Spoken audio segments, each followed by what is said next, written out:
Hello everyone, welcome to our channel. My name is Kajal. So हमने इस इसकी last video में हमने इस चैप्टर के इंट्रोडक्शन स्टार्ट किया था। उसमें मैंने सारे थ्योरेटिकल पार्ट कवर किया था। आई होप आपको वो समझ आ गया होगा, और जिसने वो वीडियो नहीं देखी तो वो भी आप देखो। उसमें इस चैप्टर का सारा इंट्रोडक्शन जो है वो मैंने समझाया है, लाइक कि पार्टनरशिप क्या होता है, definitions, rights of a partner. Okay, so अब इस चैप्टर में हम आगे इसके प्रैक्टिकल क्वेश्चंस करेंगे। और प्रैक्टिकल क्वेश्चंस करने से पहले कुछ टर्म्स है, कुछ अकाउंट्स है जिन्हें समझना ज़रूरी है, क्योंकि हमें यही अकाउंट्स आगे पूरे चैप्टर में प्रिपेयर करने हैं। सो यहाँ पर हमको इस चैप्टर में profit and loss appropriation prepare करना होगा। प्रॉफिट एंड लॉस एप्रोप्रिएशन क्या होता है? प्रॉफिट एंड लॉस एप्रोप्रिएशन एक सोल प्रोप्राइटर के केस में नहीं बनाया जाता, क्योंकि वो एक सिंगल ओनर है। जितना भी प्रॉफिट वो अर्न करेगा वो सब उसको ही मिलेगा। बट पार्टनरशिप के केस में जो भी प्रॉफिट होता है वो पार्टनर्स में डिस्ट्रीब्यूट किया जाता है अग्रीड रेशियो पे।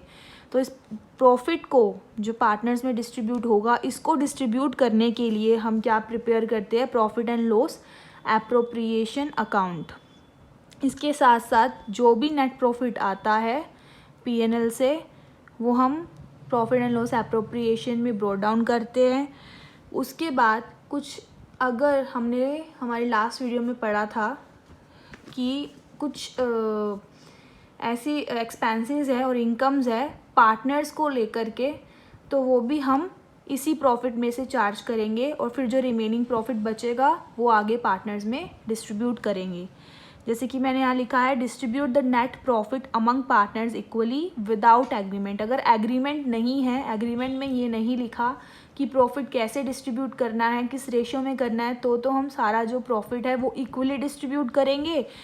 इफ़ देयर इज़ एग्रीमेंट, अगर एग्रीमेंट है तो फिर जो भी हम नेट प्रॉफिट आएगा उसको हम जो भी रेशियो होगी, जो भी डिसाइडेड रेशियो होगी, उस रेशियो में डिस्ट्रीब्यूट करेंगे। Expenses and income regarding partners are only comes under P&L appropriation account if such stated in the agreement or deed। अगर डीड या एग्रीमेंट, पार्टनरशिप डीड में अगर ऐसा बोला है कि पार्टनर को उसकी कैपिटल पे इंटरेस्ट देना है, या पार्टनर को सैलरी या कमीशन देना है, और पार्टनर ने अगर कोई विड्रॉइंग की है, विड्रॉल किया है अमाउंट, तो उस पर उसको उसकी ड्राइंग पे क्या करना है? इंटरेस्ट चार्ज करना है। तो ये सब चीज़ें भी किस में आएगी? पीएनएल एप्रोप्रिएशन में, क्योंकि ये सब कंपनी के लिए एक एक्सपेंस है पार्टनर। तो इसीलिए जो भी प्रॉफिट आएगा, पहले हम उस प्रॉफिट में से ये सब चीज़ें डिस्ट्रीब्यूट करेंगे, और फिर जो रिमेनिंग प्रॉफिट बचेगा वो भी पार्टनर में ही डिस्ट्रीब्यूट होगा। इंटरेस्ट ऑन कैपिटल पार्टनर के लिए इनकम है, सैलरी कमीशन भी पार्टनर के लिए इनकम है। तो ये अगर पार्टनर को हम डिस्ट्रीब्यूट करेंगे तो ये सब चीज़ें कैपिटल अकाउंट में क्रेडिट या डेबिट की जाएगी। Interest on loan can be given whether provided in agreement और नॉन। अब आती बात इंटरेस्ट ऑन लोन की, कि अगर किसी पार्टनर ने कंपनी को लोन दिया है तो उस पर उसको इंटरेस्ट मिलेगा, चाहे एग्रीमेंट में लिखा हो चाहे ना लिखा हो। और जो इंटरेस्ट ऑन लोन है इसे हम एज चार्ज कंसीडर करते हैं। चार्ज यानी कि ये कंपलसरी है देना। ये जो चीज़ें हैं, interest on capital, salary, interest on drawing, ये भले ही एग्रीमेंट में लिखा है कि देना है, लेकिन अगर हमें उस पर्टिकुलर ईयर में अगर सफिशिएंट प्रॉफिट नहीं होता तो ये चीज़ें देना ज़रूरी नहीं है। लेकिन इंटरेस्ट ऑन लोन, चाहे आपको प्रॉफिट हो रहा है चाहे आपको प्रॉफिट नहीं हो रहा है, इंटरेस्ट ऑन लोन आपको देना ही पड़ेगा। इसीलिए अगर क्वेश्चन में आपको इंटरेस्ट ऑन लोन लिखा है कि देना है, और तो आप पहले ही नेट प्रॉफिट में से इंटरेस्ट ऑन लोन को माइनस करेंगे, और फिर जो बचेगा प्रॉफिट उसे आगे पीएनएल में कंटिन्यू करेंगे, और उसमें से बाकी ये जो जितनी भी टर्म्स है वो प्लस या माइनस की जाएगी, क्रेडिट और डेबिट की जाएगी। यहाँ पे मैंने लिखा भी है इंटरेस्ट ऑन लोन के बारे में, it is considered as charge, thus it should be deducted from the net profit first before further proceedings. अब थोड़ा सा और एक्सप्लेन करती हूँ कि प्रॉफिट एंड लॉस होता क्या है। हमें पता है कि हम पहले ट्रेडिंग अकाउंट बनाते हैं, ठीक है, उसके बाद जो भी हमारा ग्रोस प्रॉफिट आता है उसको आगे ब्रॉट डाउन किया जाता है, कैरी फॉरवर्ड किया जाता है P&L अकाउंट में। और फिर जितने भी फर्म के, यहाँ पर सिर्फ फर्म से रिलेटेड जितने भी एक्सपेंस होंगे, जितने भी इनकम होंगी, वो डेबिट या क्रेडिट की जाएगी। इधर इनकम साइड आएगी, इधर एक्सपेंसेस आएंगे हमारे। उसके बाद हमारा नेट प्रॉफिट निकलता है। अब सोल प्रोप्राइटर के केस में तो ये सारा का सारा नेट प्रॉफिट सीधा बैलेंस शीट में हम शो कर देते हैं, सारा का सारा ही ओनर को चला जाता है। लेकिन पार्टनरशिप के केस में ये, इसके लिए हमें क्या अकाउंट बनाना पड़ेगा, हमें P&L अकाउंट, एप्रोप्रिएशन अकाउंट बनाना पड़ेगा, जिसमें ये जो नेट प्रॉफिट है यहाँ पर कैरी फॉरवर्ड होगा, यहाँ पर हम ट्रांसफ़र करेंगे, क्योंकि यहाँ पर डेबिट में है तो यहाँ पर क्रेडिट साइड में आएगा। उसके बाद अब यहाँ पर जो भी चीज़ें पार्टनर डीड में कही गई है, अगर डीड में कुछ भी नहीं लिखा कि इंटरेस्ट देना है, सैलरी देना है, नहीं देना है, तो ये जो सीधा सीधा जो ये प्रॉफिट है यहाँ पे हम डिस्ट्रीब्यूट कर देंगे उनकी डिसाइडेड रेशो में। अगर रेशो भी नहीं डिसाइडेड की गई है तो फिर हम इन्हें इक्वली डिस्ट्रीब्यूट कर देंगे। इन केस अगर डीड में सब मेंशन है कि हमको इंटरेस्ट देना है, कैपिटल पे कितना देना है और सैलरी देना है, कमीशन देना, तो फिर वो हम यहाँ पे पार्टनर्स के अकाउंट में क्रेडिट कर देंगे।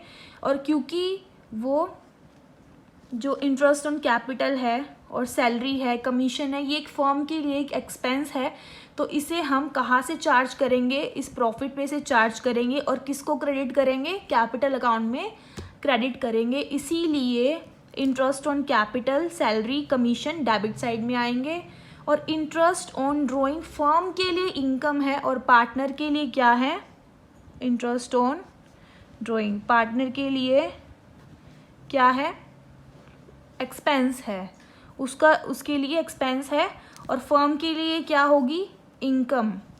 तो इसीलिए इसे हम लिखते हैं P&L एप्रोप्रिएशन के यहाँ पे क्रेडिट साइड में, ठीक है।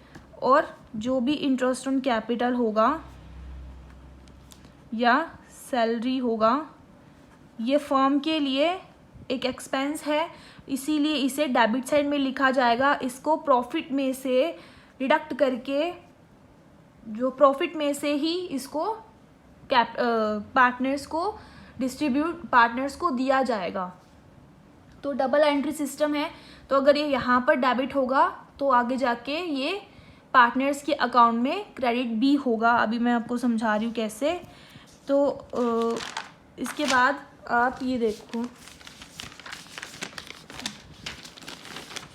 ये कुछ जर्नल एंट्रीज है, लाइक इंटरेस्ट ऑन कैपिटल। अगर बोला है कि इंटरेस्ट ऑन कैपिटल देना है तो उसका क्या जर्नल एंट्री होगा, फर्स्ट ऑफ ऑल हम उसको क्या करेंगे, चार्ज की entry, this is the entry of, ये हम इसको क्या कर रहे हैं, चार्ज कर रहे हैं। Interest on capital to partners capital account, interest on capital हमारे लिए क्या है, एक्सपेंस है, तो डेबिट है, और पार्टनर्स के अकाउंट में हम इसको क्या कर रहे हैं, क्रेडिट कर रहे हैं, क्योंकि उनके लिए ये क्या है, उनकी इनकम है। उसके बाद इसे हम क्या करेंगे, कवर अप कहाँ से करेंगे, हम इसे P&L से करेंगे। जो भी हमारा प्रॉफिट आएगा हम उसमें से इसको डेबिट कर देंगे, और क्योंकि यहाँ पे अगर ये account interest on capital debit हुआ है तो यहाँ पे आके ये क्रेडिट हो जाएगा, ठीक है। वैसे ही same with interest on drawing, partners की कैपिटल में interest on partner capital account से हम ये चार्ज करेंगे तो उनका अकाउंट डेबिट होगा, उनको पे करना पड़ेगा, इसीलिए उनका अकाउंट हम डेबिट करेंगे और हमारा अकाउंट क्या हो जाएगा, क्रेडिट। उसके बाद में ये फर्म के लिए क्या है, एक इनकम है, तो P&L अकाउंट हमारा बढ़ेगा, इससे हमारा P&L अकाउंट, हमारा जो प्रॉफिट है वो रेज होगा, हमारी अमाउंट बढ़ेगी, इसीलिए जो है हमारा profit and loss appropriation account क्या होगा, क्रेडिट होगा, और इंटरेस्ट ऑन ड्रॉइंग यहाँ पे क्या होगा, डेबिट होगा, क्योंकि ऊपर ये क्रेडिट हुआ था तो नीचे आके क्या होगा, ये डेबिट होगा। उसके बाद सैलरी और कमीशन टू अ पार्टनर की सैलरी कमीशन फर्म के लिए एक एक्सपेंस है, और ये हम किसको पे कर रहे हैं, पार्टनर को पे कर रहे हैं, तो उसका अकाउंट हम क्या करते हैं, क्रेडिट करते हैं। उसके बाद में ये जो है सैलरी है ये हम देंगे कैसे, अब जो भी खर्चे हैं एक फर्म में वो उसको कैसे बियर करते हैं, जो भी उसको प्रॉफिट होता है, जो उसको रिवेन्यू आता है, इनकम जनरेट होती है, वही उसी में से तो वो अपने एक्सपेंस पे करता है। तो वही ये जो सैलरी है, कमीशन है, ये भी फर्म की एक एक्सपेंस है, तो ये उसको कैसे पे करेगी? जो भी फर्म को प्रॉफिट हो रहा है तो ये जो भी सैलरी है ये उसमें से डिडक्ट की जाएगी, उसमें से पे की जाएगी। तो इसीलिए अब हमारा प्रॉफिट कम हो रहा है क्योंकि हमको ये जो सैलरी है ये पे करनी है, तो प्रॉफिट कम हो रहा है, तो इसीलिए ये क्या होगा, डेबिट होगा। और पार्टनर का सैलरी कमीशन अकाउंट क्या होगा, क्रेडिट होगा।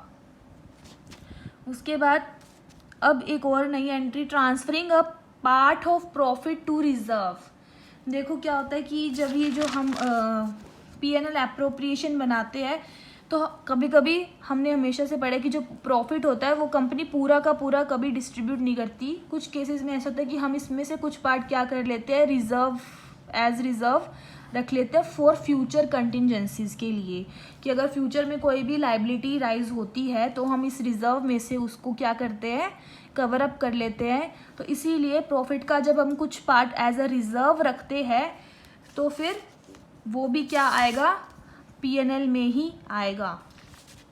ठीक है, तो उसकी क्या एंट्री करेंगे, जो भी रिजर्व, क्योंकि अब देखो हम जो प्रॉफिट का कुछ पार्ट किधर जा रहा है, रिजर्व्स में जा रहा है, तो रिजर्व अकाउंट क्या हो गया, क्रेडिट हो गया। और प्रॉफिट कम हो रहा है क्योंकि रिजर्व्स में पैसा उधर से जा रहा है, तो फिर P&L अकाउंट, एप्रोप्रिएशन अकाउंट क्या हो गया, डेबिट हो गया।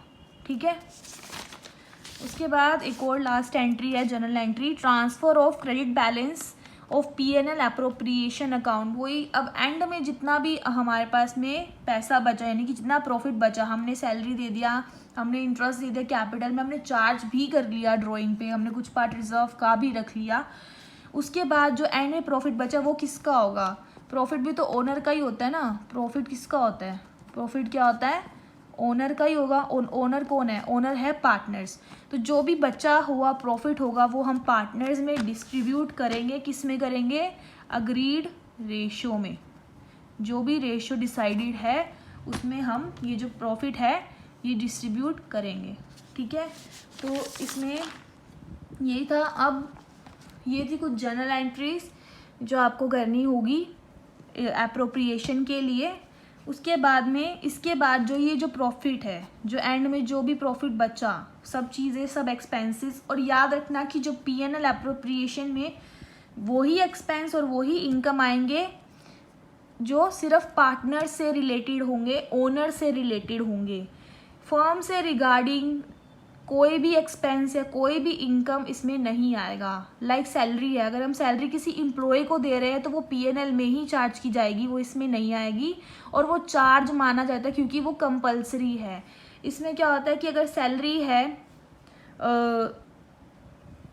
मान लो सैलरी पार्टनर को देनी है और हमारे पास में प्रॉफिट इतना सफिशिएंट नहीं है, सपोज सैलरी है 20,000 और हमारे पास में क्या है, 2 पार्टनर्स है, लाइक A एंड B, और दोनों का ही सैलरी क्या है 20, लेकिन जो हमारे पास में क्या है, प्रॉफिट कितना 30। तो फिर हम 30 के अकॉर्डिंग सेंड करेंगे दोनों को। वैसे तो हमारे पास कितना प्रॉफिट होना चाहिए था, इसके अकॉर्डिंग हमारे पास में 40,000 होना चाहिए था सैलरी के लिए, लेकिन हमारे पास 30,000 है। तो फिर हम इस 30,000 को ही डिस्ट्रीब्यूट करेंगे इक्वल। ठीक है, यानी कि कितना होगा, 30,000 का इक्वल हम उसको डिस्ट्रीब्यूट करेंगे, लाइक 15 और 15,000। ठीक है, तो ये ज़रूरी नहीं है कि जितना, अगर पार्टनरशिप डीड में भले ही लिखा हो कि पार्टनर्स को सैलरी देना है, लेकिन अगर हमारा प्रॉफिट हमें अलाउ नहीं कर रहा तो उस केस में जितना भी प्रॉफिट होगा हम उतने तक का ही उनको एज अ सैलरी डिस्ट्रीब्यूट करेंगे। इन केस अगर हमें लॉस होगा तो no salary will be distributed. अगर लॉस होगा तो ना ही इंटरेस्ट दिया जाएगा कैपिटल पे और ना ही सैलरी डिस्ट्रीब्यूट की जाएगी। अगर प्रॉफिट है लेकिन कम अमाउंट में है तो फिर उस अकॉर्डिंग ही सैलरी एडजस्ट होगी, इंटरेस्ट एडजस्ट होगा। ठीक है, अब इसके बाद में जो ये जो प्रॉफिट है इसे हम आगे क्या करते हैं, ट्रांसफ़र करेंगे। इसे, ये प्रॉफिट किससे रिलेटेड है, ये पार्टनर से रिलेटेड है। देखो P&L में जो भी प्रॉफिट आता था उसे हम डायरेक्टली क्या करते थे, बैलेंस शीट में आगे ट्रांसफ़र करते थे। लेकिन ये पार्टनरशिप अकाउंट है, इसमें पार्टनर्स है तो प्रॉफिट पे सभी पार्टनर्स का राइट है। तो इसीलिए हम क्या प्रिपेयर करते हैं, कैपिटल अकाउंट। कैपिटल अकाउंट को पार्टनर्स अकाउंट होता है ये, इसमें जो भी पार्टनर्स कैपिटल इन्वेस्ट करते हैं, विड्रॉ करते हैं या एडिशनल कैपिटल इंट्रोड्यूस करते हैं, या पार्टनर्स को जो भी मिलता है लाइक रिजर्व्स, प्रॉफिट्स, वो किस में ट्रांसफ़र होते हैं, कैपिटल अकाउंट में। ठीक है, तो ये आगे कैपिटल अकाउंट में जाएगा। और जो हमने ये किया था, यहाँ पे हमने किया था ना इंटरेस्ट ऑन कैपिटल, हमने एज इसको किसको ट्रांसफ़र किया था, पार्टनर्स को, तो ये इंटरेस्ट ऑन कैपिटल भी कैपिटल अकाउंट में जाएगा। सैलरी भी हम यहाँ पर दे रहे हैं, हम यहाँ पर इंटरेस्ट ऑन कैपिटल डेबिट कर रहे हैं, सैलरी डेबिट कर रहे हैं, तो आगे कहाँ क्रेडिट करेंगे, कैपिटल अकाउंट में जाके उनको क्रेडिट करेंगे। और interest on drawing capital account में जाकर के डेबिट करेंगे, क्योंकि ये पार्टनर्स क्या के लिए ये लॉस है, उनका एक्सपेंस है, तो इसलिए उनका अकाउंट क्या होगा, डेबिट होगा, यानी कि कम होगा, और इनसे क्या होगा, उनका अकाउंट बढ़ेगा। ठीक है, उनका पैसा क्या होगा, बढ़ेगा। तो अब क्वेश्चन में आगे आप दो तरह के कैपिटल अकाउंट्स है, लाइक फिक्स कैपिटल अकाउंट और फ्लक्चुएटिंग कैपिटल अकाउंट। अगर क्वेश्चन में ये बोला है कि कैपिटल अकाउंट जो है फिक्स रखना है, तो उस केस में आपको दो अकाउंट्स प्रिपेयर करने पड़ेंगे, कैपिटल अकाउंट और करंट अकाउंट।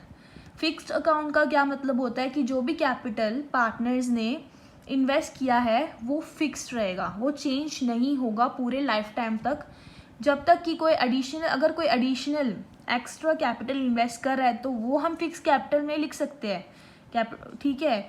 या फिर अगर कोई परमानेंट विड्रॉ कर रहा है, मनी विड्रॉ कर रहा है, परमानेंट विड्रॉ कर रहा है, विड्रॉ और ड्रॉइंग दोनों में फ़र्क है। विड्रॉ मतलब पैसा परमानेंट अगर उसने निकाल लिया कैपिटल पार्टनर ने, तो वो हम फिक्स कैपिटल में लिख सकते हैं। या फिर कुछ परमानेंट एडिशन हो रहा है, कुछ नया इन्वेस्टमेंट अगर वो ऐड कर रहा है तो वो हम लिखेंगे। उसके अलावा कोई भी extra cheese like interest on drawing, salary, commission, reserves, वो इसमें नहीं आएगा। उसके लिए हम अलग से एक अकाउंट बनाएंगे जो होगा करंट अकाउंट। ठीक है, अगर क्वेश्चन में लिखा है कि कैपिटल अकाउंट फ्लक्चुएटिंग है तो फिर आपको कुछ नहीं करना, सिंपल कैपिटल अकाउंट ही बनाना है, इसी में ही कैपिटल दिखाना है, इसी में एडिशनल कैपिटल दिखाना है, और इसी में ही जो भी एक्सपेंस या इनकम होंगे पार्टनर्स को, वो भी इसी में ही एक ही अकाउंट में दिखाने हैं। जैसे कि ये देखिए मैंने कैपिटल अकाउंट बनाया है, ठीक है। तो यहाँ पे जो भी ओपनिंग बैलेंस होता है, ओपनिंग बैलेंस क्या है कि जो स्टार्टिंग में जितना भी उन्होंने इन्वेस्ट किया था बिजनेस में, ये वो कैपिटल है, ठीक है। ये है उनका एडिशनल कैपिटल, जो कि वो एक्स्ट्रा कैपिटल ईयर के बीच में कभी भी वो इंट्रोड्यूस करते हैं। यहाँ पे है उनकी ड्रॉइंग, अगर वो कुछ पैसा क्या है विड्रॉ कर लेते हैं तो वो, ठीक है, वो डेबिट हो रहा है। तो ये इतना पार्ट, लाइक इतना जो पार्ट है, ये अगर बोला जाए कि कैपिटल जो है वो फिक्स रखना है तो ये इतना पार्ट फिक्स कैपिटल का अलग से हो जाएगा, और जो ये इतना पार्ट है लाइक इधर से लेके इधर तक, ठीक है, ये जो होगा ये करंट अकाउंट हो जाएगा। अगर बोला जाए कि कैपिटल जो है वो फ्लक्चुएटिंग है, मतलब चेंज कर सकते हैं, कैपिटल घटा बढ़ा सकते हैं, घटा मतलब कम ज़्यादा कर सकते हैं, तो उस केस में फिर ये सिंगल एक पूरा का पूरा अकाउंट बनेगा। इसी में ही हमारे ओपनिंग बैलेंसेस आएंगे, इसी में एडिशनल आएगा, इसी में ड्राइंग आएगी, और इसी में ही जो भी एक्सपेंसेस होंगे, जो भी इनकम्स होगी पार्टनर को, जो भी प्रॉफिट्स होंगे, वो सब इसी में ही आएंगे। फिक्स का मतलब होता है कि कैपिटल में कोई चेंज नहीं आएगा, अगर कोई परमानेंट चेंज आए तो वो ही इंक्लूड हो सकता है, उसके अलावा ये जो भी चेंजेस है वो नहीं आएंगे, ठीक है। तो ये मैंने पूरा बनाया, ये फ्लक्चुएटिंग के केस में होगा कि आपको ऐसा बनाना होगा, ठीक है। तो इसमें हमने वही, अगर हमने वहाँ पर इंटरेस्ट ऑन ड्राइंग को क्रेडिट किया था, पीएनएल को हमने डेबिट किया था, उस पीएनएल को हम इंटरेस्ट ऑन ड्राइंग को, सॉरी, इंटरेस्ट ऑन ड्राइंग को हमने वहाँ डेबिट किया था, तो यहाँ पे हम क्या करेंगे, पार्टनर्स के अकाउंट को डेबिट किया था इंटरेस्ट ऑन ड्राइंग से, क्योंकि इंटरेस्ट ऑन ड्राइंग क्या है, एक एक्सपेंस है, पार्टनर्स को अपनी ड्राइंग्स पे इंटरेस्ट देना होगा, तो इसलिए उनका अकाउंट क्या होगा, डेबिट होगा, ठीक है। अगर कोई भी एप्रोप्रिएशन से कोई लॉस आ रहा है, क्योंकि देखो ज़रूरी नहीं है कि यहाँ पे सिर्फ प्रॉफिट आए, हाँ इस साइड लॉस भी आ सकता है, तो हम जो लॉस है फिर वो कहाँ ट्रांसफ़र करेंगे, डेबिट साइड में ट्रांसफ़र करेंगे, और रेशोज़ में जो भी डिसाइडेड रेशो होगा उसमें डिस्ट्रीब्यूट कर देंगे। अगर रेशो डिसाइडेड नहीं है तो हम उसको इक्वली डिस्ट्रीब्यूट कर देंगे, ठीक है। इधर साइड पे इंटरेस्ट ऑन कैपिटल, क्योंकि ये उनकी इनकम है, ये उनकी कैपिटल को बढ़ाएगा, तो इसीलिए हम इनको क्रेडिट साइड में लिखेंगे कैपिटल अकाउंट के सैलरी, कमीशन और P&L का अगर लॉस है इन केस ऑफ प्रॉफिट तो फिर वो क्रेडिट हो जाएगा पार्टनर्स के अकाउंट में।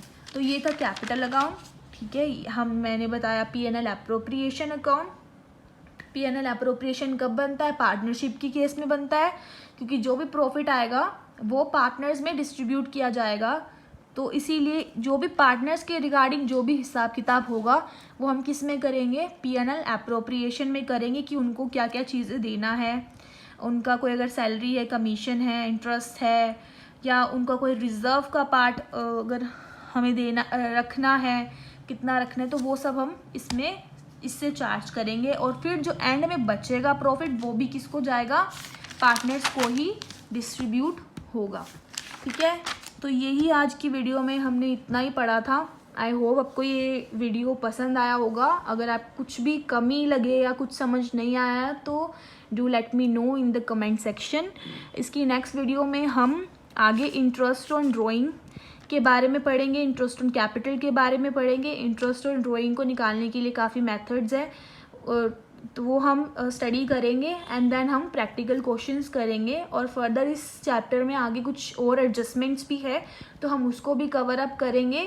एंड धीरे धीरे करके मैं इसके कुछ इंपॉर्टेंट जो क्वेश्चंस है, जो डिफ़िकल्ट क्वेश्चंस जो मुझे लगे कि हाँ ये मैं आपको इस वीडियो में आगे वाली वीडियोज़ में करवाऊँगी। Thank you.